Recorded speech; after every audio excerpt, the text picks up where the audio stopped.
Welcome to Mason and Fricker's Eldritch Stories. My name is Mike Mason. Today's tale takes place on a sunny day, the perfect time for a nice drive in the countryside.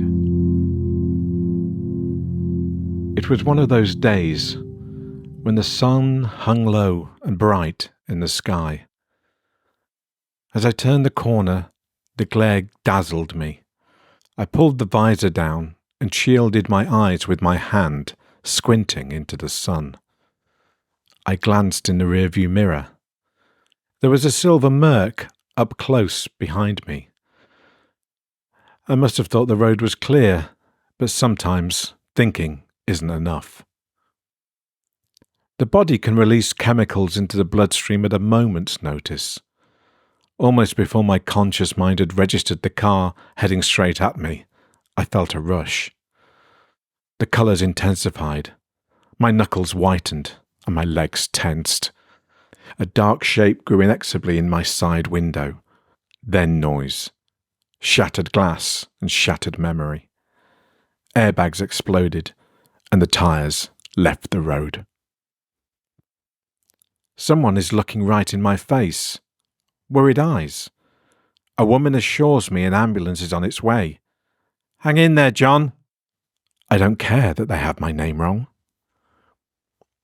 Different voices arrive, speaking with surety, asking questions. I try to answer and they begin moving me. I catch sight of my car as they take me into the ambulance. It's a fucking mess. Why do we drive around in these flimsy tin cans? Everything is fine until the smallest nudge, then off it flies like a can kicked down the road. I remember, as kids, how we used to kick a Coke can against the wall until it burst, spraying sticky liquid in random directions. The hospital room is cool. The lighting is low. A woman speaks. You awake?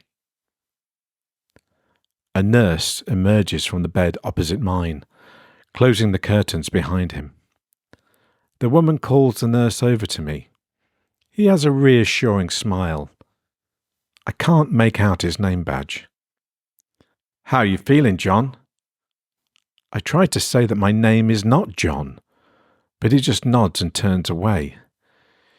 He assures the woman that concussion can cause confusion and not to worry. The two of them talk like I'm not there. I reach up with a hand to get the nurse's attention.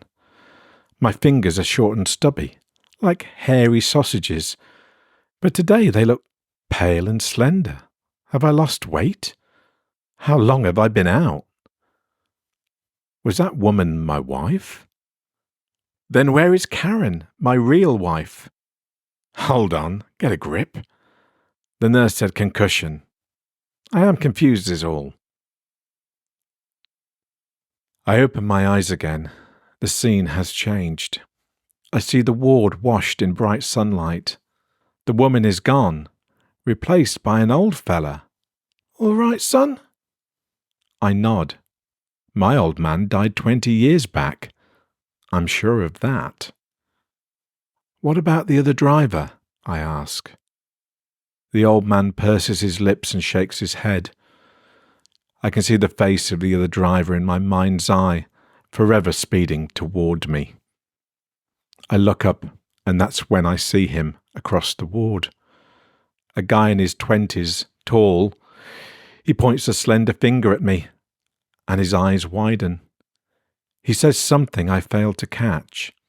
He rushes across the room toward me, and I cringe back against the pillows. The old fellow leans forward in his chair, seemingly oblivious. You all right, son? The pale man is at the foot of my bed now, his face twisted. I watch as he bellows soundlessly. He reaches out to grab at my legs, but then he begins to fade. I can see through him like cigarette smoke. In a moment, he's faded to nothing. I look at the old man at my bedside, his watery eyes overflowing with worried tears. You okay, lad? Shall I call the doctor? No. I close my eyes and relax into the pillows. I think I'm going to be just fine, Dad. The Driver was written by Paul Fricker and read by Mike Mason. Join us again next time for another chilling tale. And remember, keep it eldritch.